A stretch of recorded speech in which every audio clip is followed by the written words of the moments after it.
jurusan Hukum Tata Negara semester 6 Lokal C dengan dosen pengampu mata kuliah Hukum HAM yaitu Bapak Roni Effendi SHMA.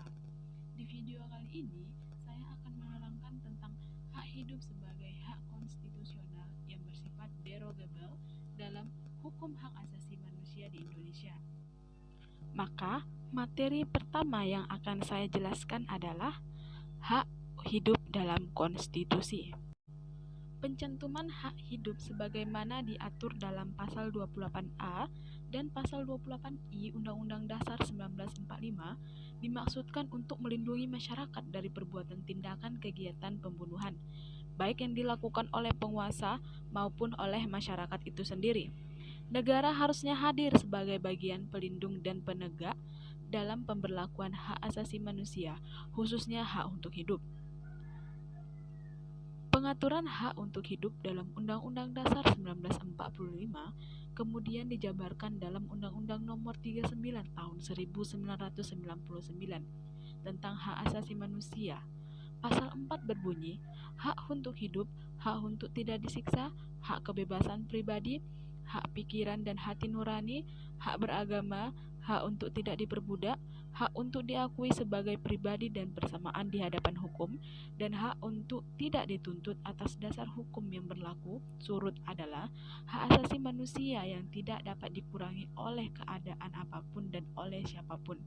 Ini merupakan jaminan negara terhadap keberlangsungan hidup dan bernegara di masyarakat yang ditegakkan juga dalam pasal 2 yang berbunyi, Negara Republik Indonesia mengakui dan menjunjung tinggi hak asasi manusia dan kebebasan dasar manusia sebagai syarat kodrati yang melekat pada dan tidak terpisahkan dari manusia, yang harus dilindungi, dihormati, dan ditegakkan demi peningkatan martabat kemanusiaan, kesejahteraan, dan kecerdasan serta keadilan.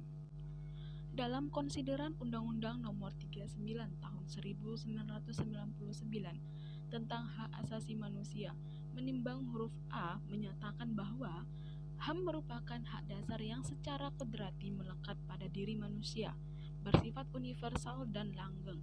Oleh karena itu harus dilindungi, dihormati, dipertahankan, dan tidak boleh diabaikan, dikurangi, atau dirampas oleh siapapun. Segala hak yang dimiliki manusia dapat dinikmati jika manusia dalam keadaan hidup. Karenanya, tidak mengherankan mengapa hak untuk hidup dicantumkan dalam pasal pembukuan hak asasi manusia dalam Undang-Undang Dasar 1945. Pasal 71 Undang-Undang Nomor 39 Tahun 1999 menegaskan, pemerintah wajib dan bertanggung jawab menghormati, melindungi, menegakkan, dan memajukan hak asasi manusia yang diatur dalam perundang-undangan lain dan hukum internasional tentang hak asasi manusia yang diterima oleh negara Republik Indonesia. Materi kedua yaitu pembatasan hak hidup dalam konstitusi.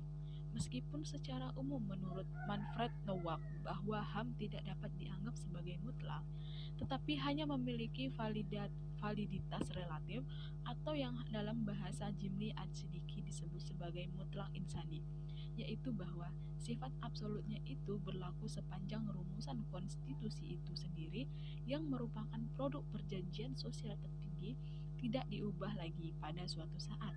Artinya, semutlak-mutlaknya sifat mengikat dari norma hukum konstitusi hukum tertinggi, hal itu tetap bersifat relatif. Namun, sebagai norma hukum dasar dan tertinggi, ketentuan Undang-Undang Dasar yang menentukan sifat absolut dari hak yang disebut sebagai non-derogable right atau HAM yang tidak dapat dikurangi dalam keadaan apapun tetap harus diakui. Dasar hukum yang menjamin hak untuk hidup di Indonesia terdapat dalam pasal 9 Undang-Undang Nomor 39 Tahun 1999 tentang hak asasi manusia yang berbunyi, yang pertama, setiap orang berhak untuk hidup, mempertahankan hidup, dan meningkatkan taraf kehidupannya. Yang kedua, setiap orang berhak untuk hidup tentram, aman, damai, dan bahagia. Dan yang ketiga, setiap orang berhak atas lingkungan hidup yang baik dan sehat. Penjelasan pasal 9 Undang-Undang HAM dikatakan bahwa setiap orang berhak atas kehidupan, mempertahankan kehidupan, dan meningkatkan taraf kehidupannya. Hak atas kehidupan ini bahkan juga melekat pada bayi yang belum lahir atau orang yang terpidana mati dalam hal atau keadaan yang sangat luar biasa, yaitu demi kepentingan hidup ibunya dalam kasus aborsi atau berdasarkan putusan pengadilan dalam kasus pidana mati.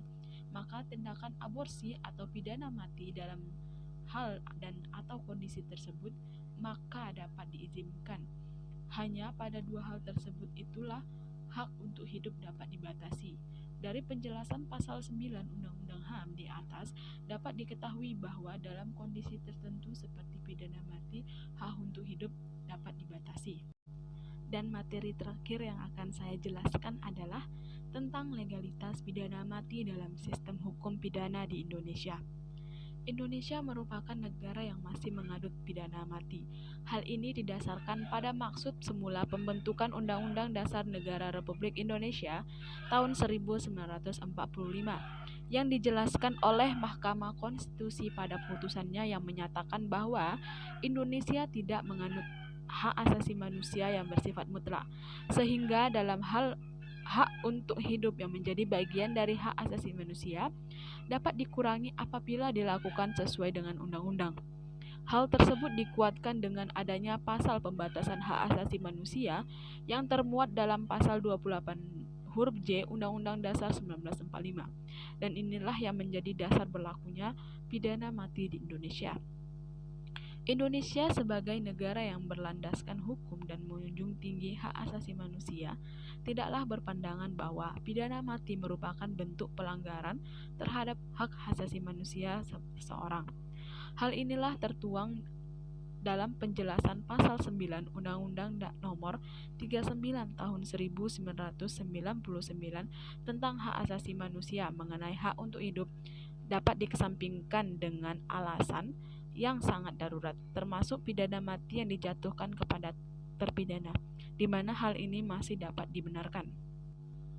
Pasal 28J Amandemen Kedua Undang-Undang Dasar 1945 nampak bahwa dengan pertimbangan kemaslahatan yang lebih besar hak hidup seseorang memiliki pembatasan. Pasal 28J ayat 2 menegaskan bahwa dalam menjalankan hak dan kebebasannya, setiap orang wajib tunduk pembatasan yang ditetapkan dengan undang-undang dengan maksud semata-mata untuk menjamin pengakuan serta penghormatan atas hak dan kebebasan orang lain dan untuk memenuhi tuntutan yang adil sesuai dengan pertimbangan moral, nilai-nilai agama, keamanan, dan ketertiban umum dalam suatu masyarakat demokratis.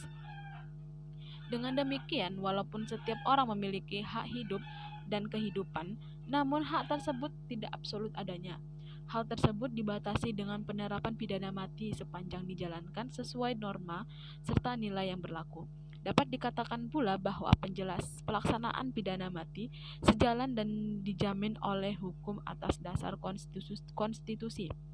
Pembatasan itu justru bermaksud menjamin pengakuan serta penghormatan atas hak dan kebebasan orang lain untuk memenuhi tuntutan keadilan sesuai dengan pertimbangan moral, nilai agama, keamanan, dan ketertiban umum. Baik, itulah sedikit penjelasan dari saya mengenai hak hidup sebagai hak konstitusional yang bersifat derogable dalam hukum hak asasi manusia di Indonesia. Jika ada kata-kata yang salah dalam penyampaian materi, saya mohon maaf yang sebesar-besarnya. Wassalamualaikum warahmatullahi wabarakatuh.